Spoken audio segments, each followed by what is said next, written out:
This Week in Startups is brought to you by LinkedIn. A business is only as strong as its people, and every hire matters. Go to linkedin.com/twist and get a $50 credit toward your first job post. Segment. Segment's startup program has exclusive deals with the best tools and resources to become a data expert. To see if you qualify for a free account worth up to $25,000, go to segment.com/twist. And Squarespace. Turn your idea into a new website. When you're ready to launch, use offer code TWIST to save 10% off your first purchase of a website or domain. Hey everybody, welcome to This Week in Startups. I'm your host, Jason Calacanis. We host this podcast 100 times a year and have done so for a decade. We're about to hit our 1,000th episode. Can you imagine? And my guest today is somebody I've known for a couple of decades, in fact. And when I was coming into the industry, he had already made his bones and was doing great work. I remember at Ziff Davis running Long time ago. what, to me, when I was growing up, Dan, Ziff Davis was the palace. It was the castle on the hill, because I was in Brooklyn reading PC Magazine and Info Week and all these other, I know that was CMP, but I would get these magazines. I'm not sure these people know what magazines are. They don't. And you were running the show over there in the mid-'90s when the internet was happening. So my guest today is the president and CEO of Chegg, which many of you know is in the textbook business. We'll get into that in a bit. But Dan Rosensweig. Swag. Dan R. Rosensweig. Yep. Rosensweig. All that mattered is when you did your Swag. first Silicon Alley Top 100, you spelled Yes. it right and you I included spelled it me. right and you were in so it. I'm forever grateful. Absolutely. I was bringing up the 100 because... The 1,000. Exactly.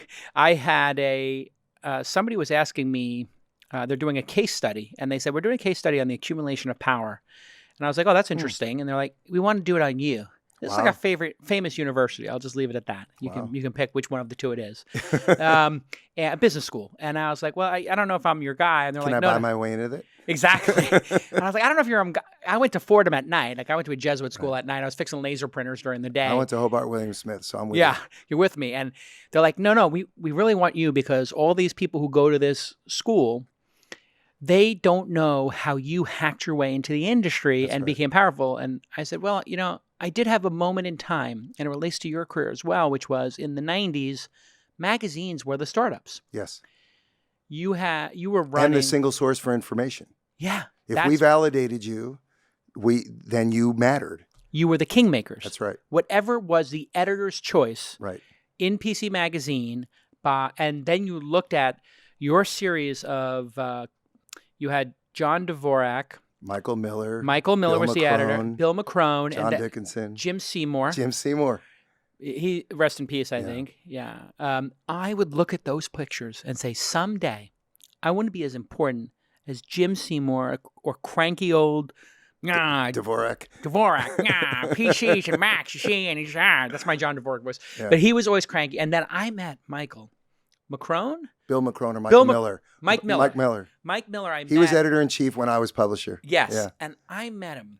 And he's like 95 pounds wet out of the shower. He's this tiny little guy. Carrying a brick. Yeah. And I was like, it is so amazing to meet you. I have every episode, I read every cover issue. to cover every issue, and I fill out the little circular. But that was the moment in time when you guys picked something as editor's choice. What would happen to that product or service at that time? Well, back then there were 22 issues of PC Magazine, and A year. yes, and it was very interesting because I learned a lot from when we transitioned to the internet. But there was each issue covered a product category. Yeah. So every November was the printer issue yes. and the PC roundup. And if you, or the graphics cards issue, those issues. So if you were chosen as an Editor's Choice Award, you essentially, your business could quadruple overnight. Wow. So because you put that logo on, everybody felt like, because look, it was a scalable lab, it was repeatable, it was scalable, it was brilliantly done. Bill Ziff thought about it. He said, how do we differentiate ourselves for the people that matter the most? One is to have a lab.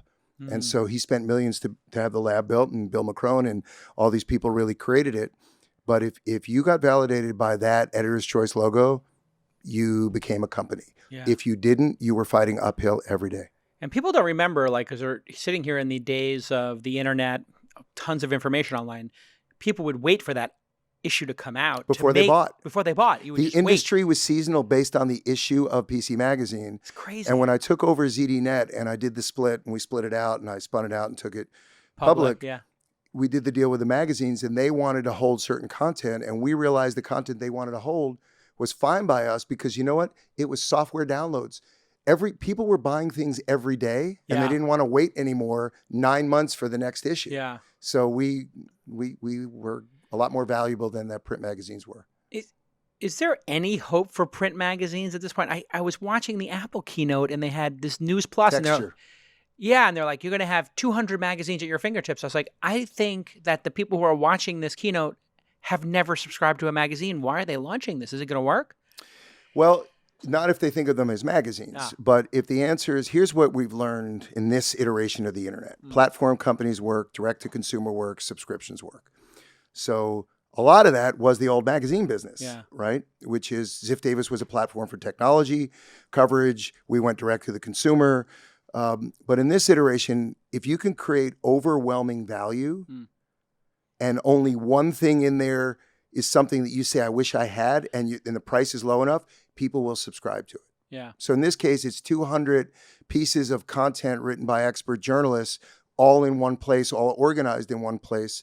We'll see. The question is, do people really do they value news anymore? Right. What's the answer to that? Do you think people do?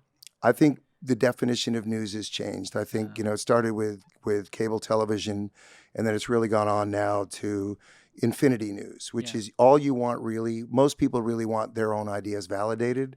So they're not open to other ideas, and hopefully that will evolve again. And but right now I don't have a lot of confidence in that.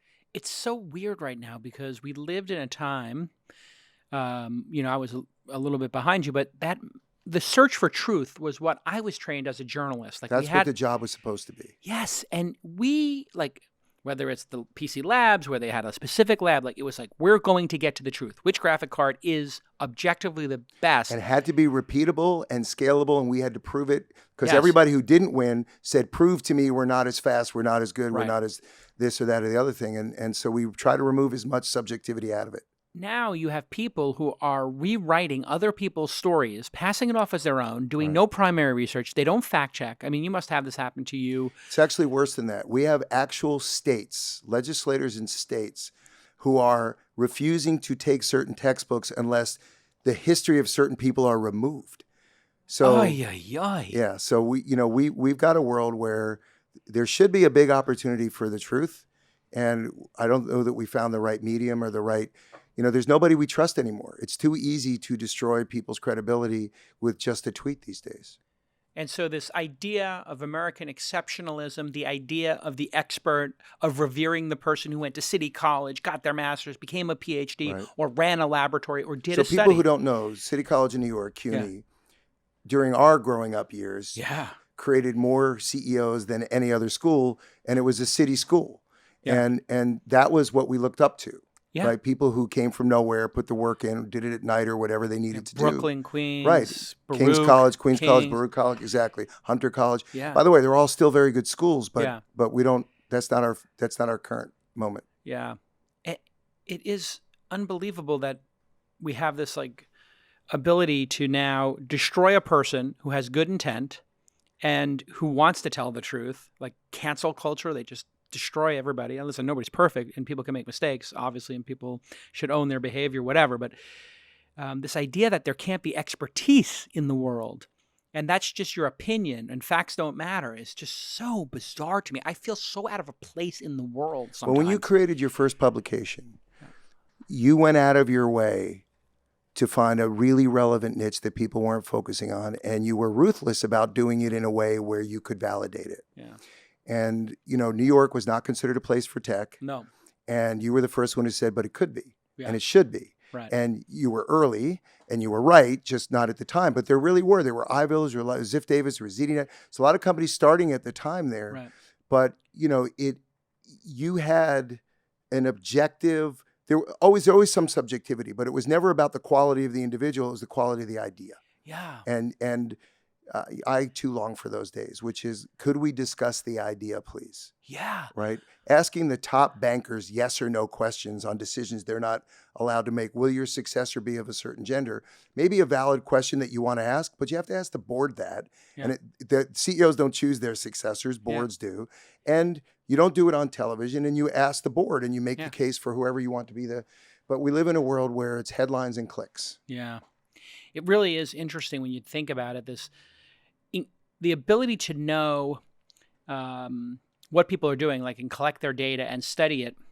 What you find is it leads you to a place you did not want to go.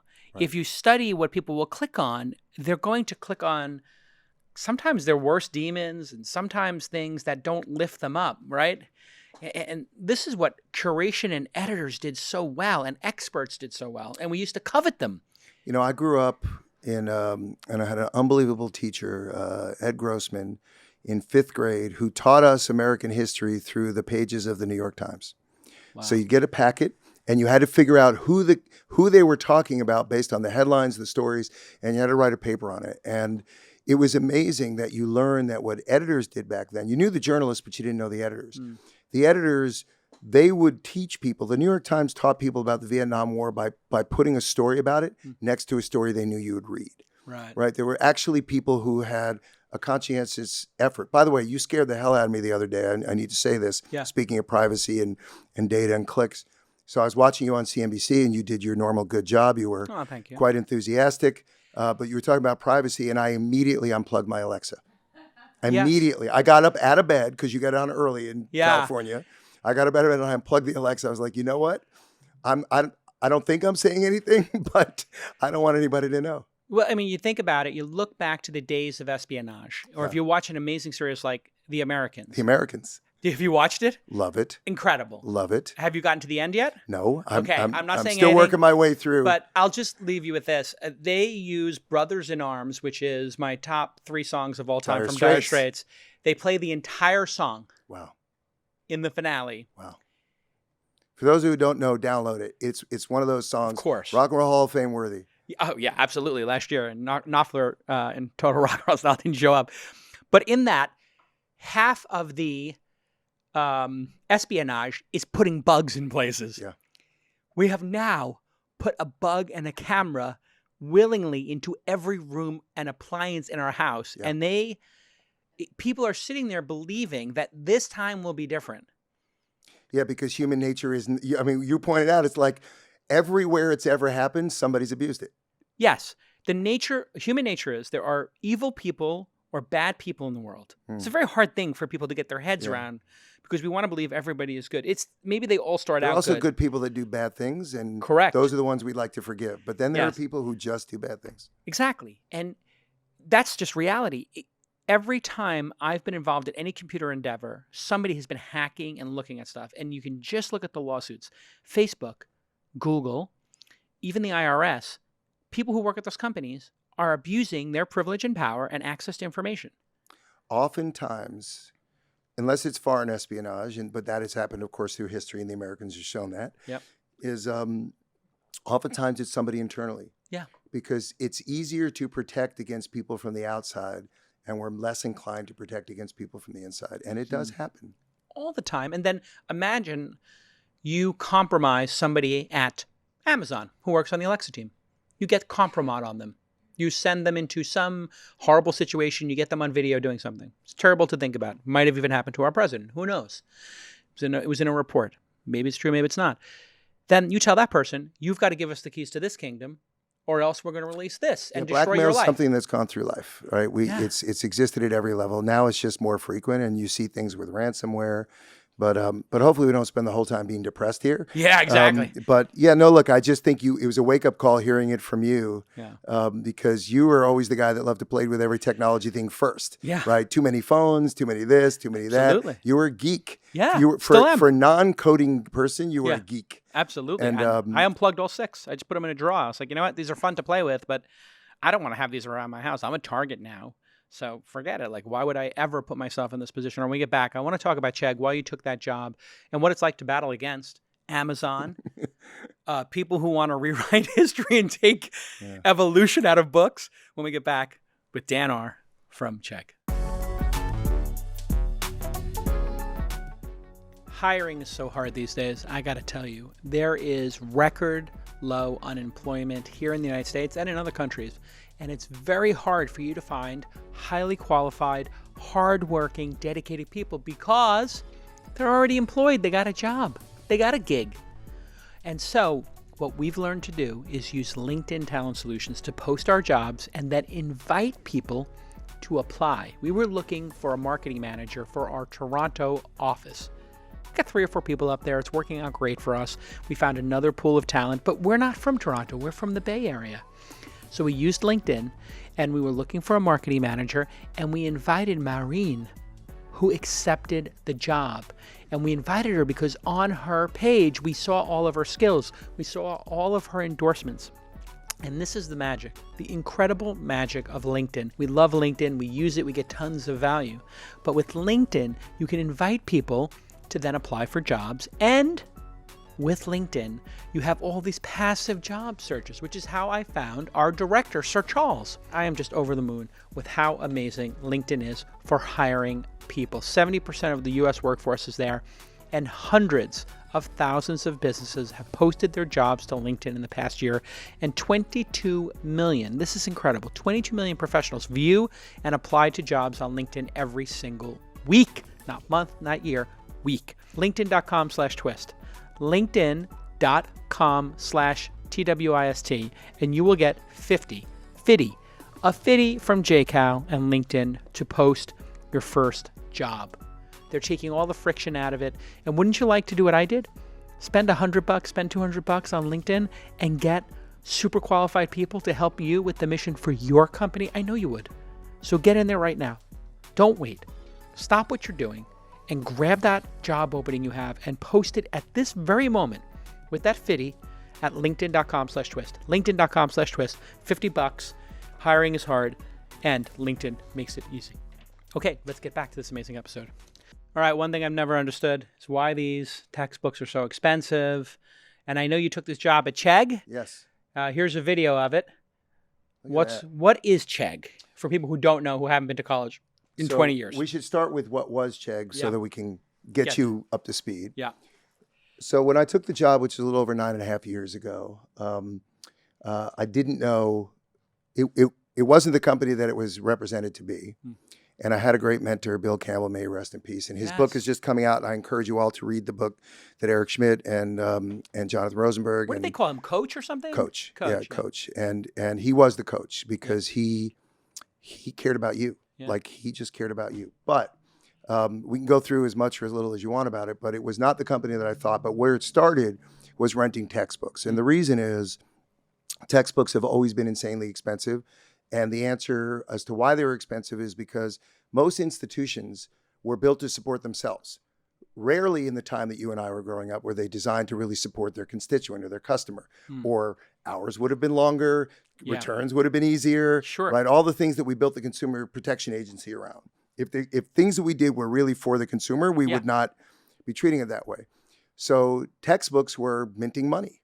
Right. $100 when I went to school in the 80s and 90s. Oh, much higher expense than that, right? Yeah. The average textbook of a state school, if you were buying your textbooks for a state school when I started at Chegg, it was 25% of your tuition. That's just ridiculous. Now we can rent you every book for on average $30, right? And so the idea was, how do we help students save time, save money, and get smarter? And of the things that we could control initially, it was just the cost of the textbook. Very risky business model. I didn't realize how risky it was, or I probably wouldn't have taken the job. And, the public company story is one worth talking about if you want to. But it was, we priced at $12.50, first trade $11.25, closed the first day at $9.68. Stock dropped as low as $3.15 because Wall Street didn't want a high cash business in print renting textbooks. They wanted a digital company, which was always the vision. Right. So what Chegg was a textbook rental company. What it's become is a platform that puts the student first. So we help students decide if they should go to school, what school they should go to, what will happen if they take certain majors at certain schools, how do you lower the cost of required material, how do you get your homework, how do you master the subject, how do you learn math, how do you learn writing, how do you get an internship, how do you get a job, and then we teach you these things. And as a result of that, We now have about 87% brand recognition on college campuses. We have nearly 15 million registered students with us. Wow. And we'll have, the end of last year, we had over 5 million paying customers to Chegg between our homework help and our subscriptions. So we've become the verb in our industry, if you will, which is always the goal. To Chegg it. To Chegg it. What does it mean if you Chegg it?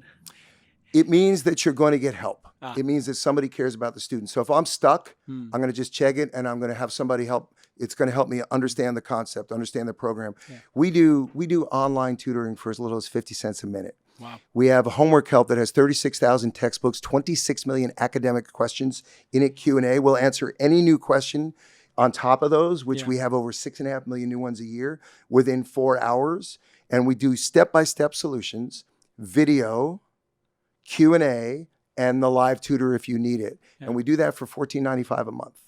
So you've turned this massive base of people who are renting textbooks. Correct. Trying to save on an outrageous education. They're getting ripped off. There's no other way to look at it. Yeah. So they're getting ripped off. And you said, hey, for the low price of under $200 a year, $15 a month, which is nothing. And we're talking about one lunch. We can solve your problems. We can help you master the subject, learn it, understand your choices. Look, here's the truth. Most people still imagine, most older people still imagine the American student the way it was always depicted, which is small percent of the population, generally wealthy, 4-year colleges, get a 4-year degree, go on to great jobs. And that was considered, what regular education was. The lack of norm is actually the norm now, which is the average age of a student is 25. 25% of them already have children. More students go to state schools than anything else. Over 70% go to state schools. If they graduate at all, it takes them 6 years. And 40% of them are working 30 hours a week or more full-time while they're in school. Wow. So the educational institutions were built for homogeneous communities, difficult to scale, no matter how good of a professor you are, and there are amazing professors. But you can't scale. Adding more people isn't good for that system, except for their economics, right?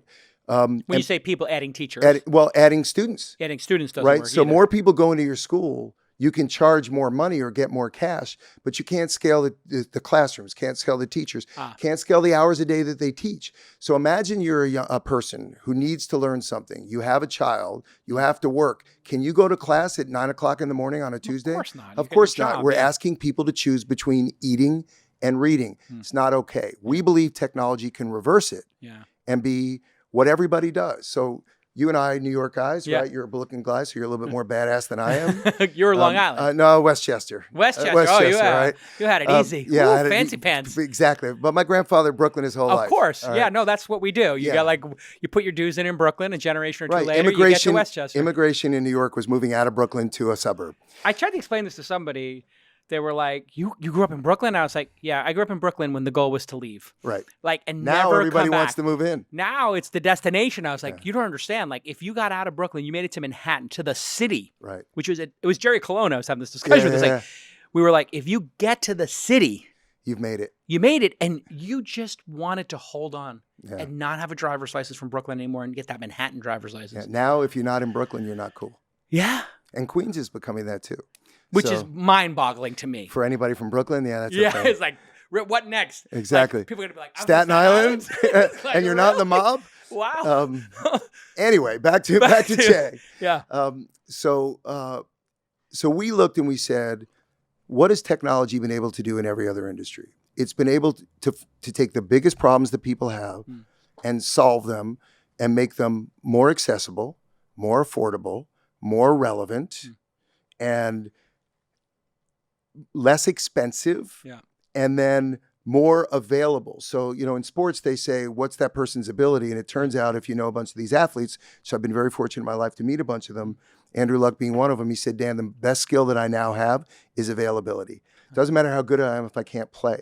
Well, if the school is great, but you can't attend it, or you can't afford it, or you can't get to the classroom on time, or even, you take the CUNY schools. They're all local schools. They're not residential. It's still an hour to commute. You still have to pay the subway both ways.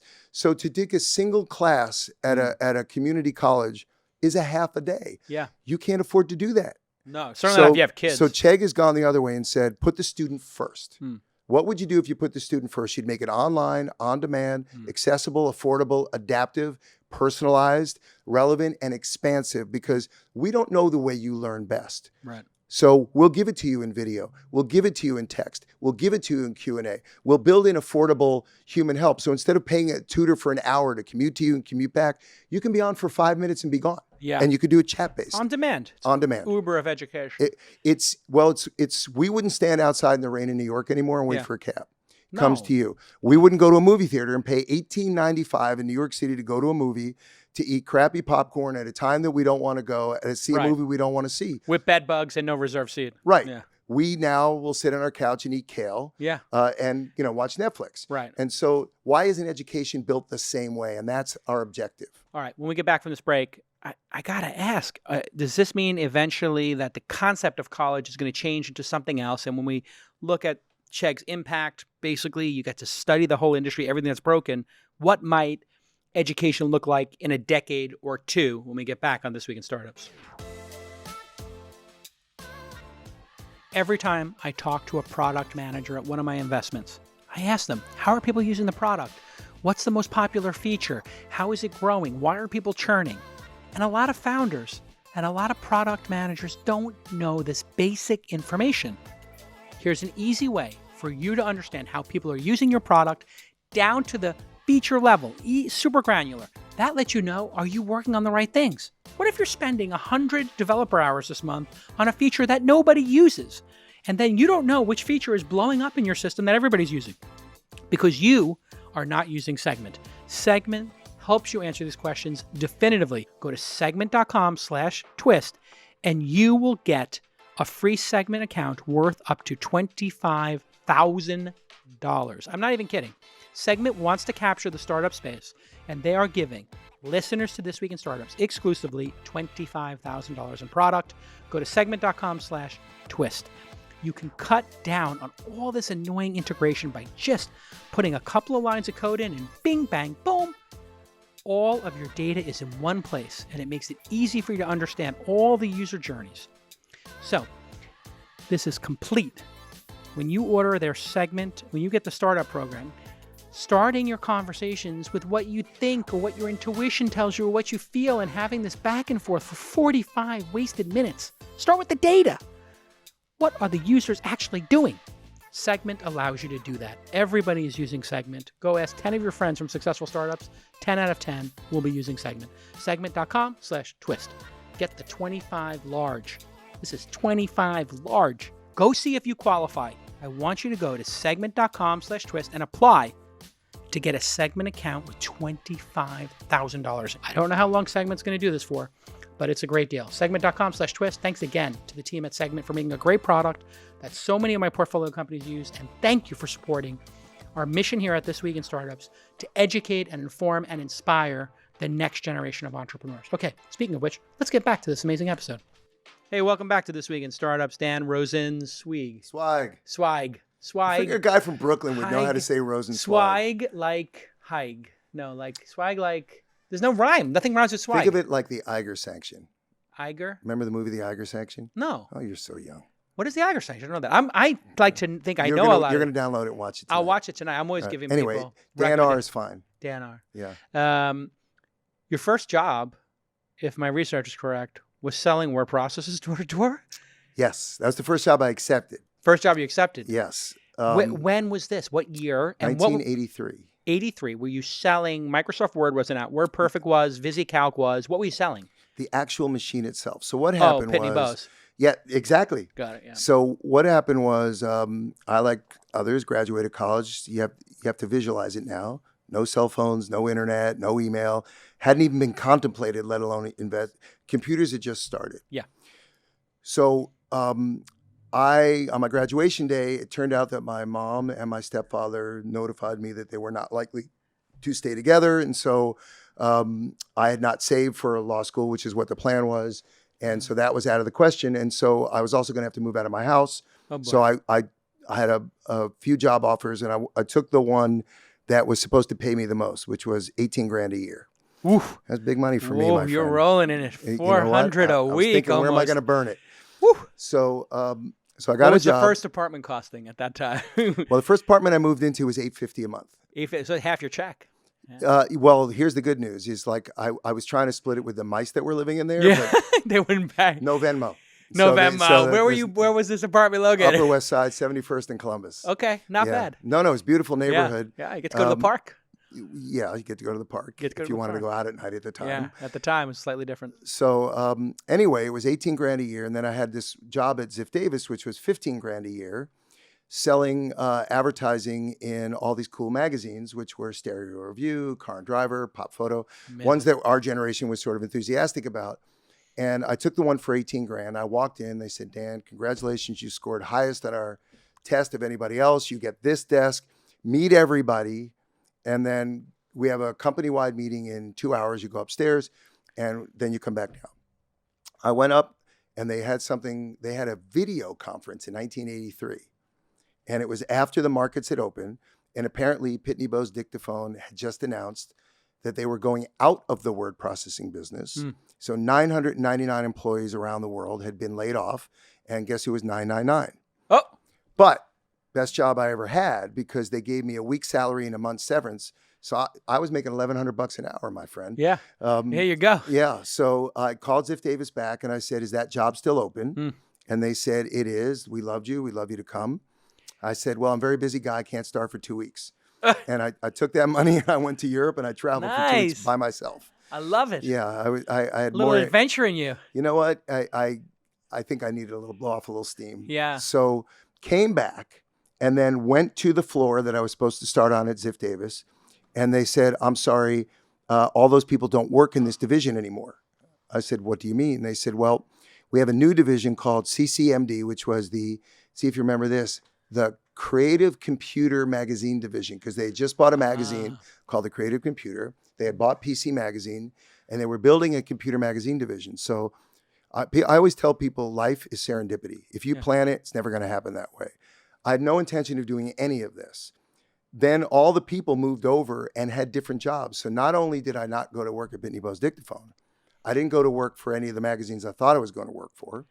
And I didn't go to work at any of the cool magazines. I got into circulation sales at computer magazines. So my first job was calling up from these things called Yellow Pages, mom and dad computer retail stores all over the country that just opened up, trying to convince them that they'd make a lot of money if they would sell our magazines at their stores. Wow. That was You're my very literally first dialing job. for dollars Dialing to for get dollars. a mom and pop owner of the Boise, Idaho computer stop. Yep. Joe's Computer. Well, To put this in the front rack. to have a rack. To have a rack. Right. Because they didn't sell magazines. They didn't even. This industry was so at the beginning in 1983, and then it turned. Look, then Which, by the way, is the year I got my first computer. Yeah. At 44 Broadway, there was a PC store. I forgot the name of it. It may come to me. Somebody might remember from the 80s. My dad closed the bar at like 5 a.m, came home. He said, I know you want that PC Junior. Right. I said, God, like anything. My He God, goes, PC Junior. PC Junior. He goes, get in the van. We drove from Bay Ridge down to Wall Street. Wow. He gave the guy $1,200 in cash Wow. from the night's receipts of people buying beers and shots in Brooklyn, like the Hells Angels paid for my Back first in the computer. don't ask, don't tell generation. Exactly. He just took a wad of cash out like he was often apt to do. He might have been a little buzzed, to be honest. He just got out of the bar 5, 6 I'm a.m. not judging. We might have drove over the Brooklyn Bridge. He might have had a couple pops in him, and he bought me that computer. Dad, I love you to this day for buying me that computer. It started the whole thing, and that's the I do serendipity. too. You helped Created a monster. You created a monster. But it is the thing. Like look back on your life. You could be selling the word processors or working on Car and Driver or Road to Nowhere, perhaps, and instead they put you in the tip of the rocket ship. And you don't know. And this is something that when I talk to young people now, because I'm 58, and people say, I use a lot of the quotes that they know, which is Mike Tyson, everybody has a plan till you get punched in the face. Yeah. The fact of the matter is life's about building a great network. It's about, and the network is not a means to an end. It's the end itself. You should want those people in your lives because you never know what they're going to do either. Yeah. And it's about serendipity. And probably the biggest lesson I learned was at 40 when I finally had the courage to move out here, was moving from being an executive mindset to an entrepreneur mindset, which was instead of bitching about how everybody else did this or made that or got rich or what, which was happening back in that time, I realized the main difference between them and I is they had the courage to do it. You had Right. the courage to go out on your own. Yeah. You had the courage to start a magazine. You had the courage to start, and I didn't. I had the courage to work my butt off, Right. right? And reinvent inside a company, but never to take the risk of that last decision until I was 40. Yeah. But you know what? You look back on your childhood, you look back on growing up, you probably wanted to have that security, and you probably wanted to be part of something with a group of people. And that's fine, right? Like, I think we all are. When I had Jerry Colonna on, who's been a great mentor to me as well, we were just talking about how our childhoods impacts like sort of our direction.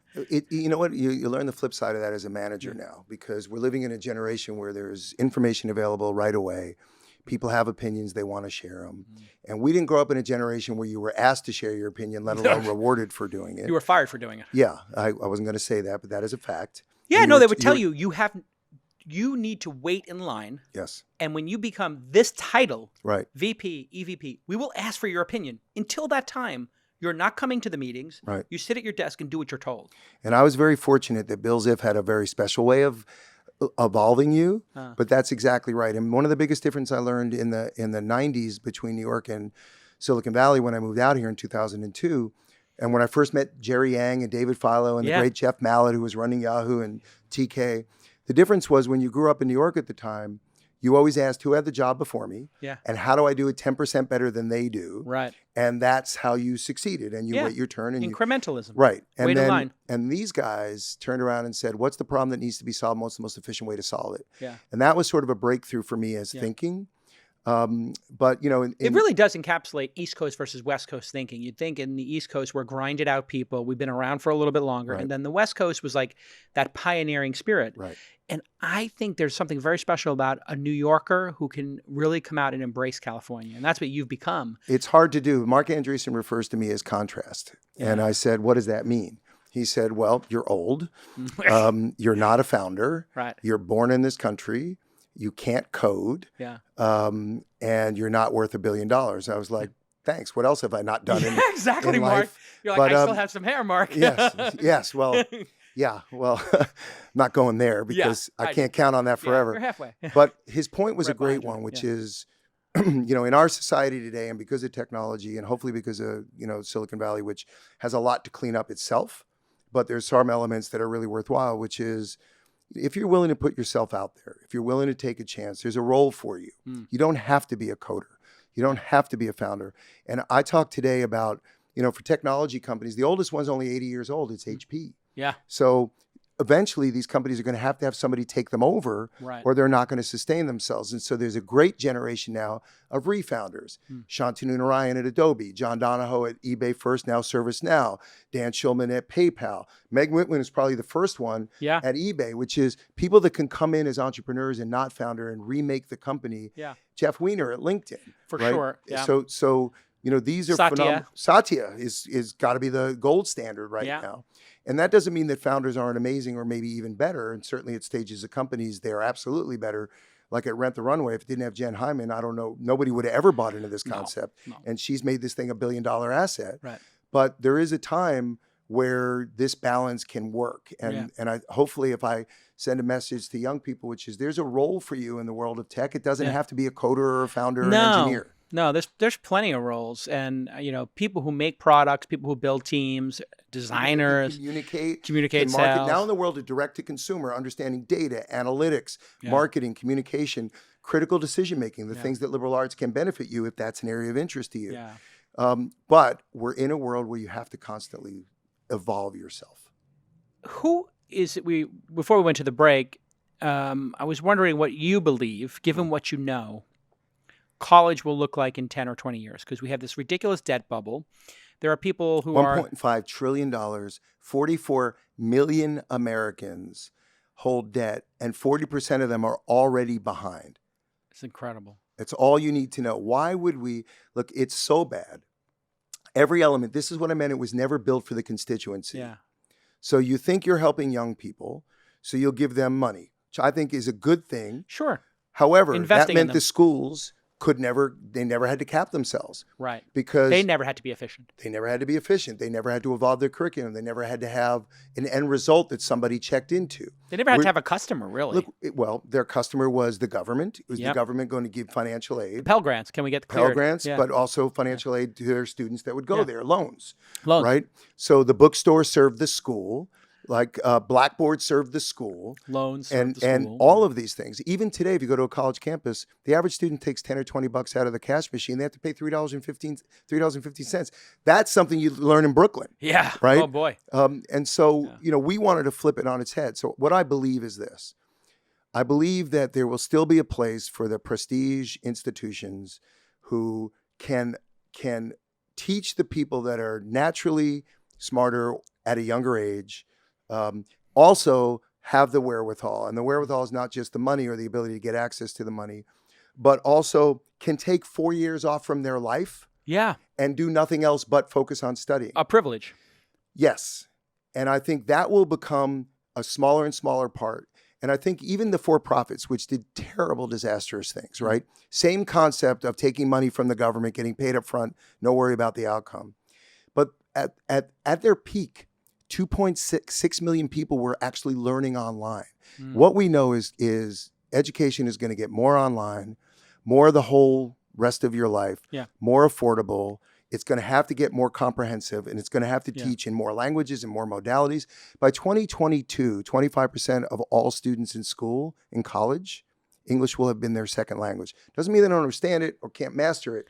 It's their second language, right? Their second language. We're a country of immigrants. Yeah. And so, if real estate's going to continue to cost the ridiculous amounts it's going to cost, and loans are going to be something that saddle you or burden you for the rest of your life, we're going to need a lower cost, more scalable, more relevant, more distributed, on demand. The things that Chegg is trying to do in supporting students, we're not trying to build the curriculum.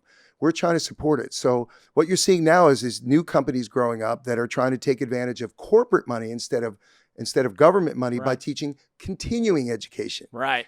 So you see online schools going to graduate schools or masters. Now you're beginning to see schools like UMass or Southern New Hampshire University or ASU put all their undergrad online. So when you think about what is going to change, who as a student is going to change, how much they're willing to pay, what that education has to be about. What should it be? What should the cost of a college degree, an undergraduate degree, be today?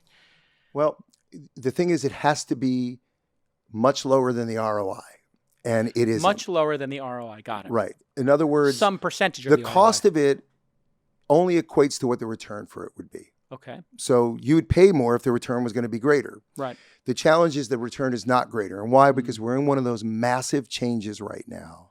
Where jobs are being eliminated. We're looking at Lyft and Uber. I see you opine on them. Yeah. So you take those companies. The only way for those companies to be profitable is to do what? Eliminate the driver. Yeah, they could raise fares $1, and I think they would lose maybe 10% of the customers, 5%. But they lose. Well, right now they're competing with each other. Yeah, so that war's got to stop. Right. So the subsidies have to stop. Right. But you're talking about antitrust stuff right now. Self-driving will be here in 10 years. Yeah, for sure. And I don't know that I'd ever want to be in one of those myself and all those kinds of things. And there's all sorts of problems with it. But the point is, Lyft's losing $925 million a year. Yep. It's paying 20 cents a drive to AWS. Yeah.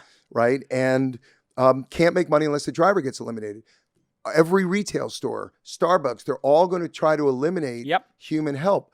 That's disastrous for the 50% of the students that never go beyond high school or the 43% of students that go to college that don't get a degree. Yeah. So we're in one of those stages now where we really have to be aware of the fact that the last thing you can do is give somebody an education that they can't use and saddle them with debt they're never going to pay. We're destroying the future of this country. We're getting rid of 30 million. There are 30 million people working in driving scenarios, truck driving, livery, truck whatever. driving, taxis. Everything, and retail.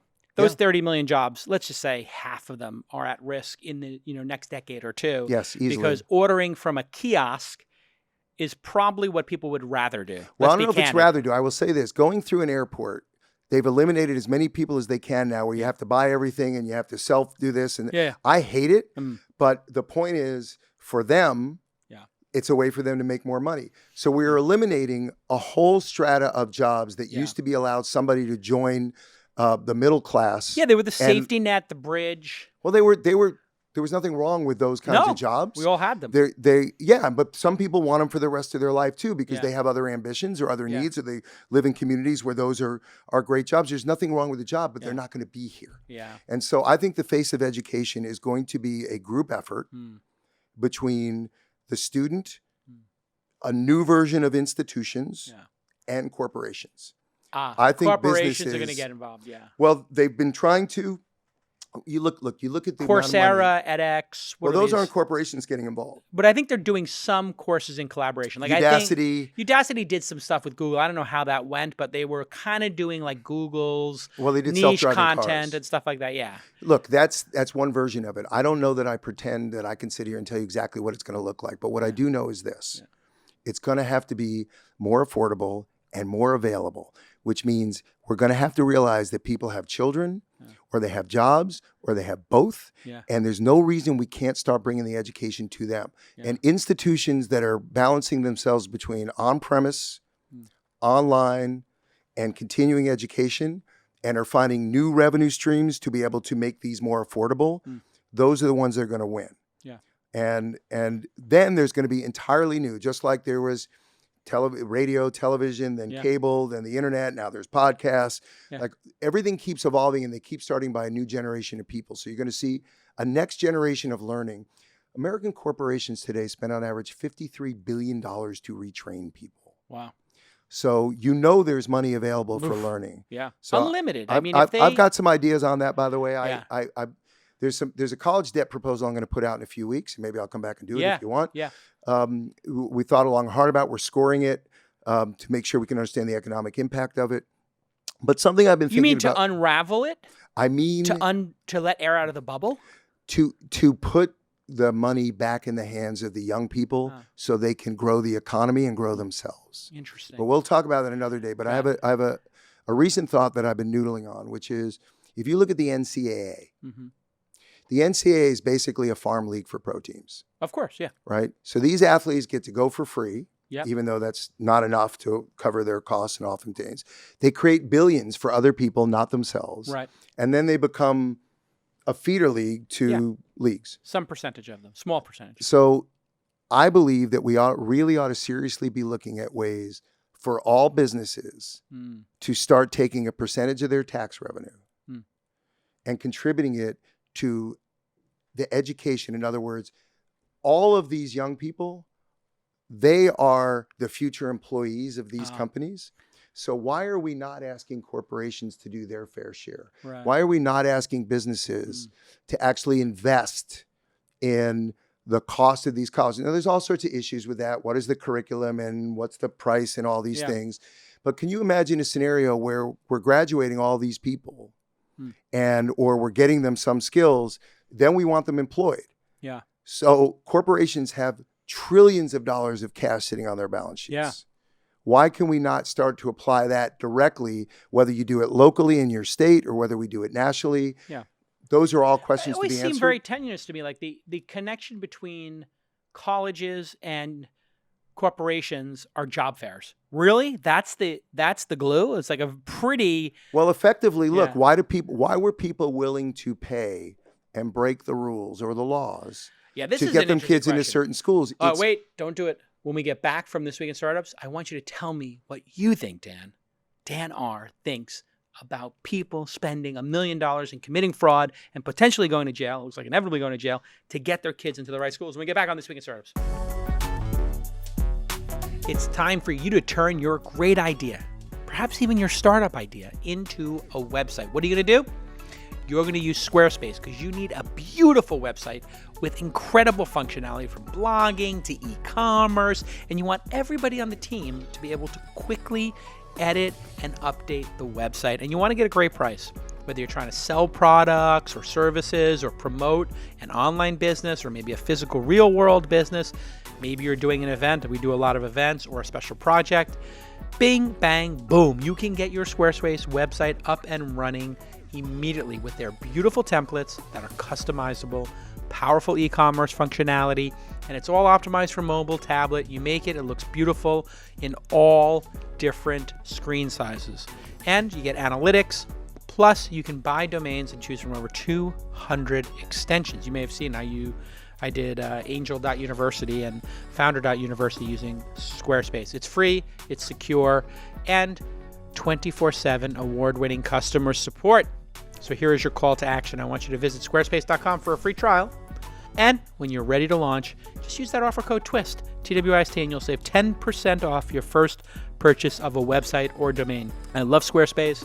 They've been an incredible supporter of this podcast. And every month, every quarter, week in, week out, they're delivering new features. This is one of the great things about cloud software and the movement. Squarespace just keeps listening to those customers and adding new features, and then you can just see it in the product and the functionality. And the price stays the same, and the value goes up. That's efficiency. That's what entrepreneurship is about, building a better mousetrap, and that better mousetrap is Squarespace. So go ahead and visit squarespace.com. Use the promo code TWIST to save 10% off your first purchase. Okay, let's get back to this amazing website. Amazing podcast. All right, if you didn't know, you've probably heard of Chegg before.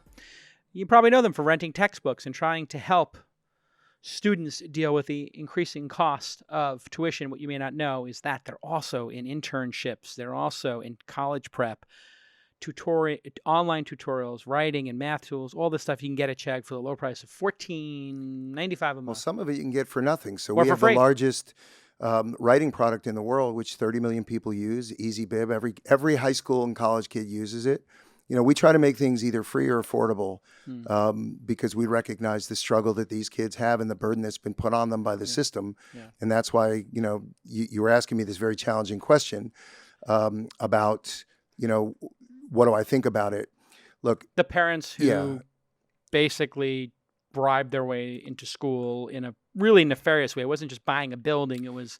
Well, there's different scales of it, yeah, right? there's people who cheated changed the test. That's a whole different set of cheating on the situations. SATs is brutal, right? And then there were people who thought they were donating money through a side door, but and that seems like I could see the donating on the side door feeling to people like they were just donating, and that right. seems to be the front door way of doing it, and that there might actually be, even though it feels icky to people. But here's the bigger question: it might be okay. Right? Look, let's put it this way: that's not unusual. Mm-hmm. If you take out the test part and you focus on, have there been parents their whole lives trying to advantage their children at every economic spectrum? Yeah. Yes. Have wealthy people have greater advantages and leverage to do it? Yes. Yeah. The bigger question for me is why? Why do schools call themselves four-year colleges? Why can't school be faster? Why can't schools be less expensive? Why do students have to wait 4 or 6 months to find out if they get admitted? Right? What is the process in which you actually know? Why does a student have to pay for you to reject them from a school? Yeah. Right. All of this is about money going to somebody for somehow. Yeah. So the fact that people pay is not new. Yeah. The new forms of how they chose to do it, creative at the nicest side, illegal at the worst side. Yeah. But to me, I'm more focused on why is the system so uneven and so unfair, and why can't we create a more transparent system? But more importantly, I believe the way this is ultimately going to get solved over time is people are going to be hired based on their ability to show they can do the work. Skills. Yeah. Not just, look, you'll get a lot of professors who say, what about liberal arts and critical thinking? Sure. Yes. There are people that are capable of doing skills and critical thinking. There are people that want to do both. There are people that want to do one or the other. All of them are equally relevant, important, and valuable in our society. Yeah. And so we shouldn't judge them. One of them will get paid more with jobs and compensation. Well, one of them gets more correlated with compensation, but we can correlate more and more curriculum with jobs and careers that are going to be available. Yeah. So, you know, I look at liberal arts, which I'm a big fan of. Both my daughters went to a liberal arts school, and I went to a liberal arts school, and we hire liberal arts people and non-liberal arts people.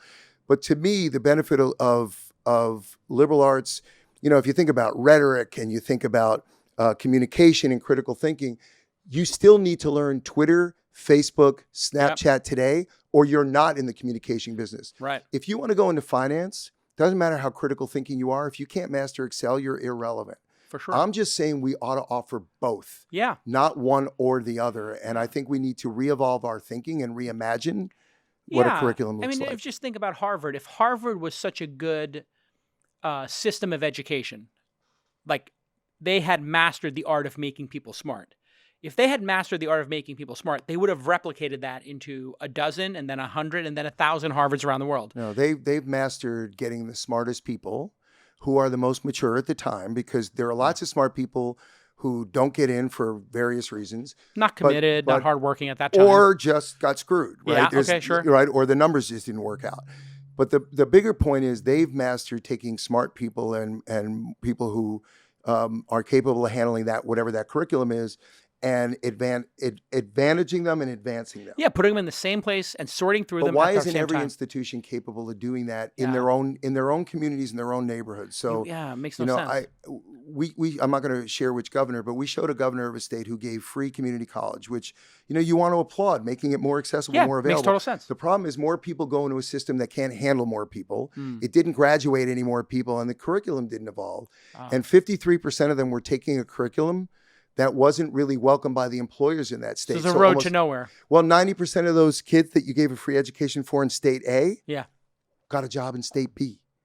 So there needs to be an alignment, because 77% of all kids say the primary reason they go to school is to get a better job. Right. There's nothing wrong with that. We shouldn't look at job skills as a negative. We should look at it as part of the overall curriculum and benefit that our learning institutions can provide to our young people. Yeah. When the customer is not the customer, I think that was sort of the thing I keep coming back to and what you said. I think it's just a super profound insight, is that if the people making the product have the wrong customer, they're serving a different customer, and the customer must be the student. And this is why I think that's why we put students first. Yeah. It actually came by accident, which is once I took the CEO job and we saved the company from going bankrupt. And I sat back and I started to get notes from parents and students just thanking us, which brings tears to my eyes. The fact that this is so important in the lives of so many people tells you something about the inequities. But once I realized that, I said to my team, I just put at the bottom of my email signature was, we put students first. For now on, we know our North Star. We don't have to debate anymore what we're supposed to be doing. Yeah, is it if the it helps them, we should be doing publishers? We just It's not the institution. It's not the professor. It's not the college still president. Public? Yeah, we are public. Yeah. How has that been with this turnaround? Wall Street is pretty unforgiving, is it not? Well, they forgave pivots. us. They forgave you, okay. Yeah, so we went public 5.5 years ago, and you want to talk about a humbling moment. I have been in enough places to have been humbled enough times. Yeah. And were you at Yahoo during the dot-com boom, or? Well, I went to Yahoo in 2002 to 2005, so I left. But that was the advent of Google and Facebook, and the famous story of how I got Mark to agree to sell me Facebook for Yahoo at $1 billion and all those things. So I've been. Whoa! We'll come back to that after the break. Put a pin. No, there's no more breaks. No, but we got to get to that one. But to me, the bigger story is that anybody who wants to enter the startup world or the business world or any world, you need to be committed. And this is what the great Bill Campbell told us: you can't go left or right. You have to go forward.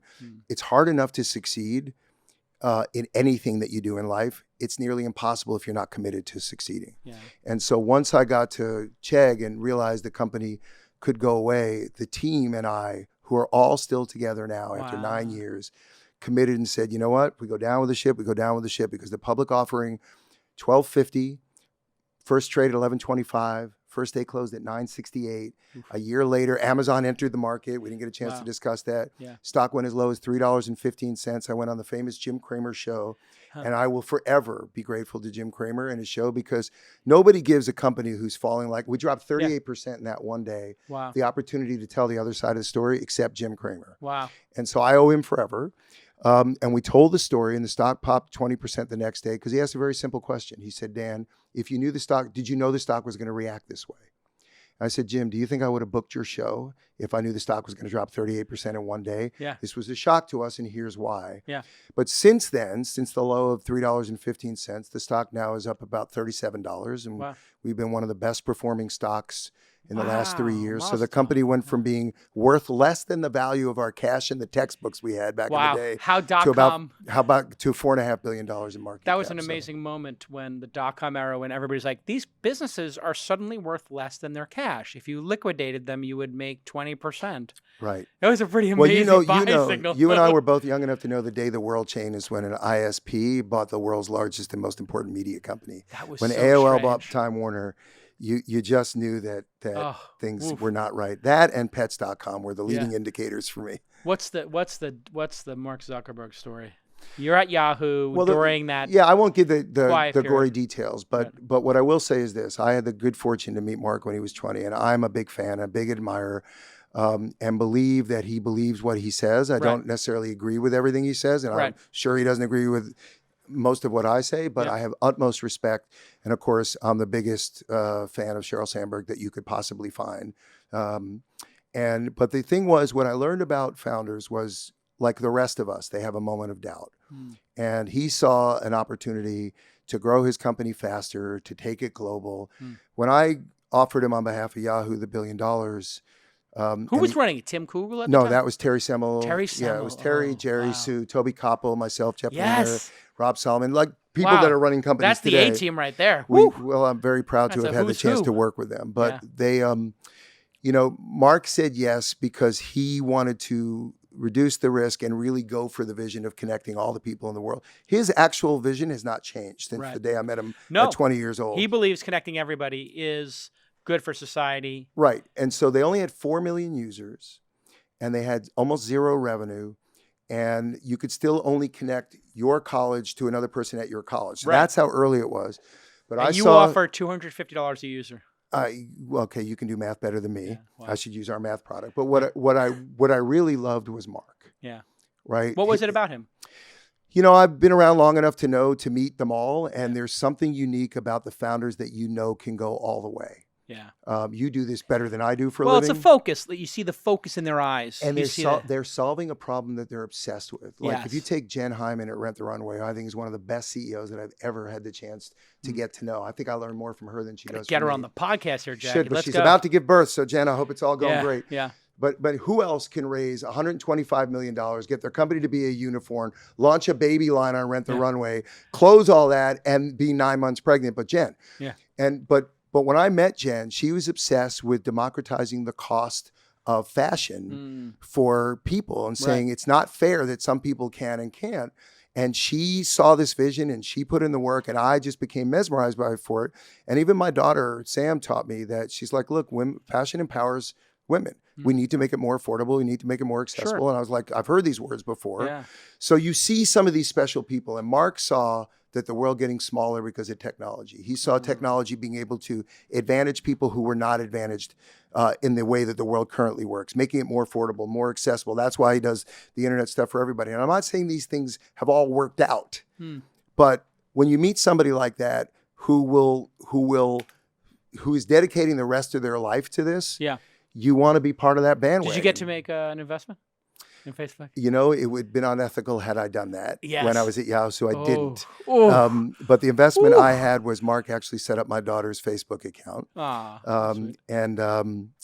Look, they're going through a world of hurt right now, but that management team has certainly righted the business part of the ship already. Now they need to really right the product. And what did they miss? They missed some things. What did they get wrong? Nobody gets everything perfect. There was some blind spot there. What was it? Well, look, I think you'd have to ask them. My view is they get more right than wrong. Right. But look, I've always said this. It's hard to imagine getting up in the morning and think a foreign government is going to hijack what you do for a living on behalf of one presidential candidate over the other. Yeah. When you're being accused all day of being supporting the other side over this side.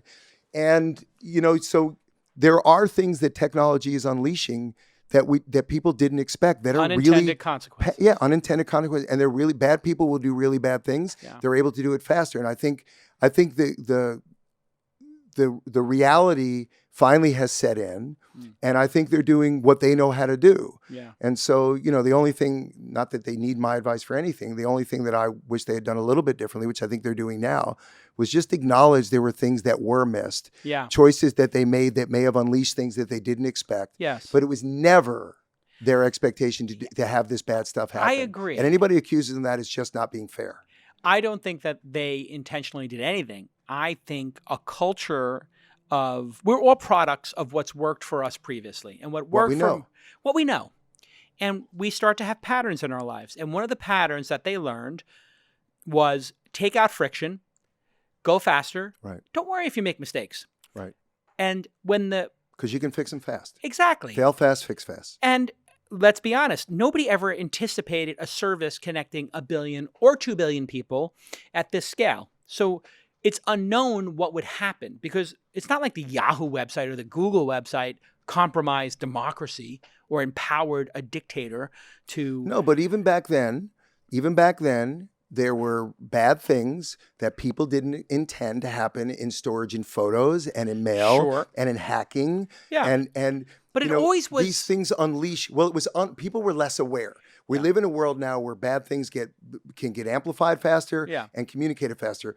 The amplification saddens me. The communicating it faster, I think, is a good thing. See, this is where I think connecting everybody in the world might not actually be a good goal. I don't want to be connected to everybody in the world. Exactly. Like, it might actually be bad that one person can influence everybody at once, or to hack these systems. And I do think you're right that owning it a little bit more would have been a much better move on a PR basis, and also to solve the problems. Then Congress gets involved, and then lawyers get involved, and so the second you show a little weakness, you're going to be on it. Yeah. I admire them for standing up and being visible now and dealing with these issues. I don't know how I would have handled it, so I can't. I got mine. Let me see. I want you to grade my solution. All right. You tell me if I should be COO when Cheryl goes to be Secretary of State under Kamala Harris. Okay. We both know it's going to happen. Number one, you open up Facebook tomorrow, and it says, we understand that some of you are not fans of ads, and you are fans of paying for services because you pay for Spotify and Netflix. Facebook is now available for the average price of Netflix and Spotify, which is $14 and $16. So we split the difference and made it $15. If you pay for the year, it's $99. That means you don't get tracked. You never see an ad. Second, we realize our democracy is super important, and that we screwed up so badly with political ads that we're taking the next 2 elections off from any political advertising, which is 4% of our revenue. Yes, but you do know that it wasn't the political ads that was the problem. It was things going in the news feed that looked like they were correct, and that is a much more difficult task to deal with. That is so one is it's a wonderful PR message, but it wouldn't be the problem. But they also use, this is the thing people don't understand about how the system works there, is they use the organic reach and then paid to amplify to get it above the algorithm. No, I understand, but so but still, bad people will find bad people will find ways to use things and get around them. What do you think of my 2 ideas?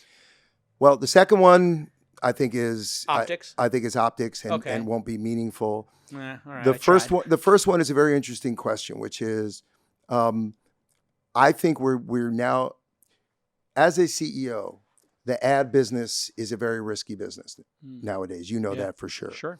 The dominant players are going to grow bigger. We're in an era where bigger companies are getting bigger, and that was never really the case.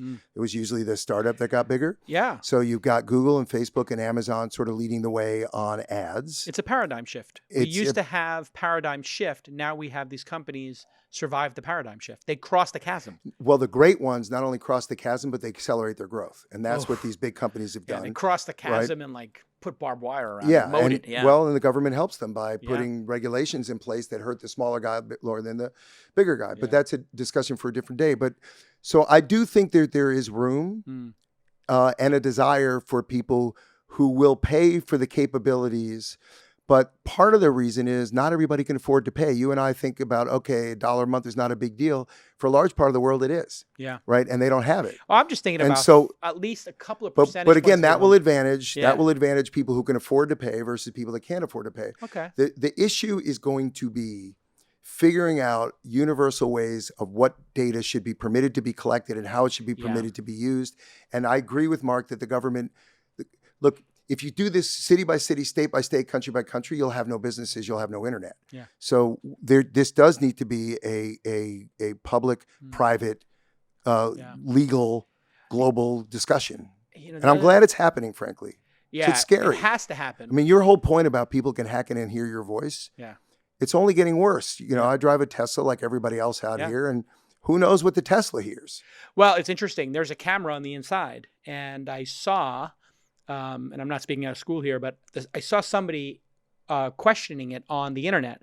And I immediately texted it to Elon and said, hey, you might want to address this because I didn't even know there was a camera here. And he responded to the person. I'd like to know where it is so I can put a piece of tape over it. Well, and the person had put a piece of tape over it. They said, until we find out what this is for. And it's for sentry mode. If somebody breaks into your car, it goes on. Right. And I said to E. So that's another example of a good intent and unintended consequences. So I just said to E, I said, for people who don't want that camera, why don't you just put in the settings the ability to turn it off and opt out? But then you have to tell people that it's there. So Apple, the king of privacy, right?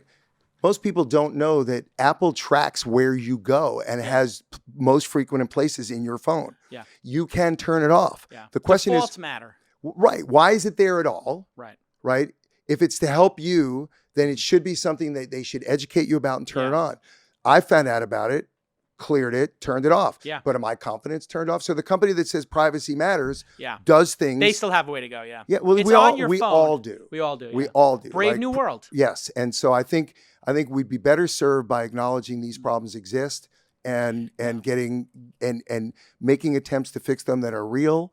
And I think the government maybe even getting ahead of them too. Like as a tech industry, going fast. Yeah, but you know full well that they've gotten ahead of a lot of things that we don't know about. Yeah, that's true. Right? There's a lot of work that people do with the government. There's a lot of work on the number of terrorist attacks right now that have been thwarted by a combination of private companies and the government setting up, I am certain, stings and operations. I was at Yahoo back in the day where Yahoo Mail could have been used for that purpose. Many different purposes. And there was partnerships between government and three-letter agencies that needed to get things done. And there's nothing wrong with that against bad things. What's wrong with that, though, is nobody wants their information given over to the government. Right. And so these are the challenges that have to be dealt with. I just think if we just put them out in the public and had a debate about them, we might solve them faster. Yeah, this is the thing we used to be so good at as Americans that we have to get back to. It all comes full circle when we're talking about this, ability to talk about the difficult issues with a little bit of good faith and with the American exceptionalism and innovation to solve problems. People think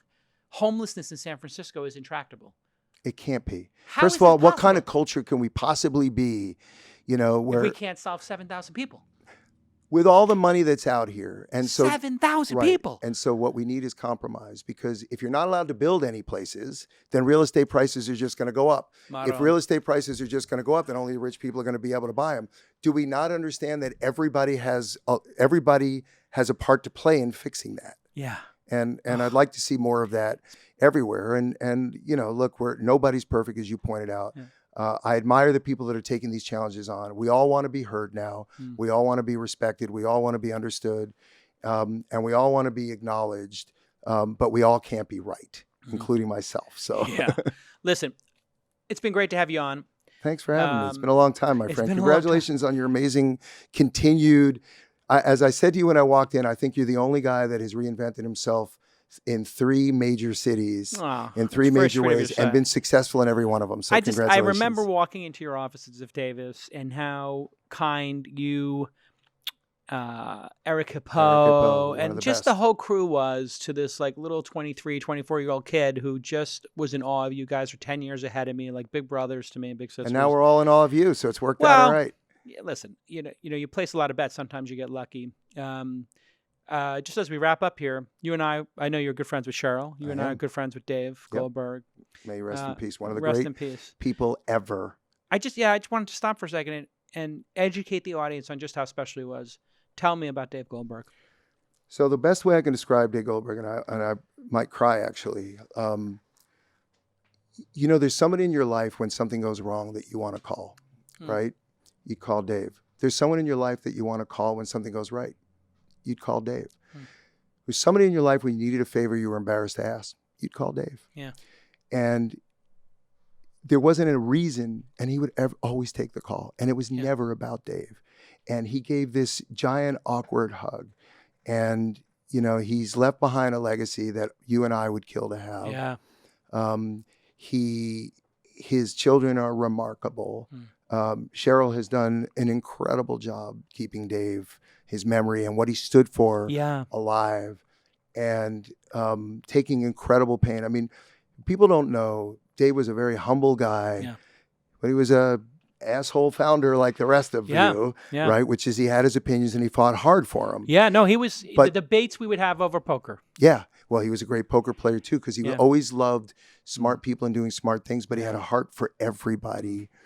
And there isn't anybody that worked for Dave that I know that hasn't gone on to something greater and doesn't give it to Dave. And, we give every year a $50,000 David B. Goldberg Music Scholarship to a high school or college to redo their music program, because Dave's passion was music. But Launch.com. We're launched your launch, and he had launch.com, and then he was Yahoo Music. Yep. And I have so many. Oh, did you guys overlap there? Yeah, I was Dave's boss, and which, by the way, you don't want to be. Right, because he wants to get shit done. Well, Dave was amazing. Dave said, I said, Dave, everybody loves you, but everybody's afraid of you. Tell me how to manage you. And he said, I'm an amazing founder. I'm a pretty good manager. I'm a shitty employee. So don't make me be an employee. Yeah. Tell me what you need. Let me figure out how to get it.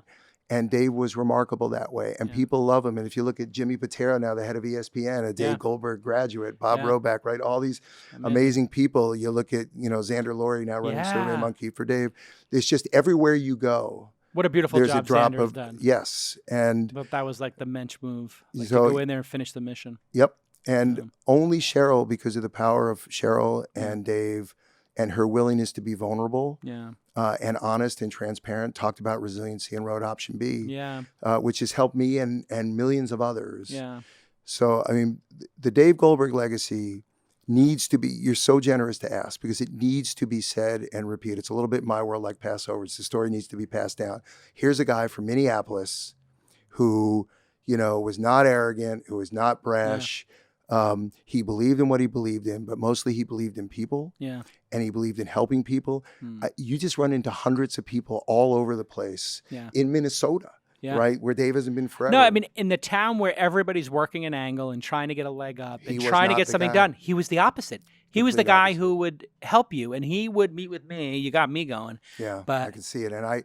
But anybody that actually knows him and works with him and loves him and has so much respect for what Cheryl and his family and his children have been able to continue to try to overcome, because it was such a shock, such a young man, vibrant, it was so crazy, so powerful. We played poker 2 days before he died. Yeah. And we were just sitting there, and then it's a real lesson for all of us in terms of... One of my, I have so many favorite Dave Goldberg stories, but I think one of my most favorite is everybody knows I'm a Springsteen fanatic. I've seen 79 shows. 79. I've only been to a dozen. Yeah, well, you're a rookie, but exactly. My mom would take me in the 80s to the Brendan Byrne. There you go. Which I ended up 5-6 nights he'd play. We'd see 2 or 3. 1984. My then girlfriend, right? My then girlfriend bought the worst seats in the house at the Brendan Byrne Arena. Whew.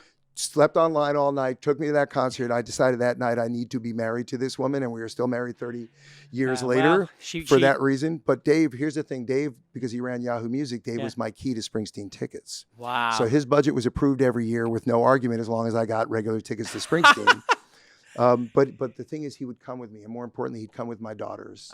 And so I remember one day we were all piling into the car, and Dave gets in the way back. Dave was like 6'4". No, he's a linebacker. He's a linebacker. And he crawled up in this little thing in the way back, so my daughters didn't have to do it. And, Dave had been rich and successful, and you would never know it. And that comes from his mom, by the way, who's a remarkable woman. And he spent the entire time quizzing my kids on Springsteen before they went to the show. And so my daughters feel like Dave touched their lives forever, because here was a guy who could have done it, talked to anybody, who respected them at a young age and loved them for it. And I'm very blessed because Dave's son, Nate, and I share a birthday. And so I just ran into Nate at the Warriors game. Yeah, he's coming into quite a young gentleman. I remember at the funeral, he was his dad. He wore a sport jacket. He greeted everybody. Yeah. Look, that's a remarkable family. I have nothing but love and respect, and I miss Dave, and I'm grateful that you brought up Dave. Yeah. I always remember playing cards with him. He always felt bad because I would be sitting at that table. In terms of net worth, I was like the last guy in a buy-in game that was like $1,000. We used to play for like $1,000 buy-in. It was a lot of money for me. Yeah, and for a lot of people, and still today. But we play $5, $10, and anyway, and invariably we get to that moment of the night we're in a hand together, and I'd be sitting there with the second best hand you could possibly have. Right.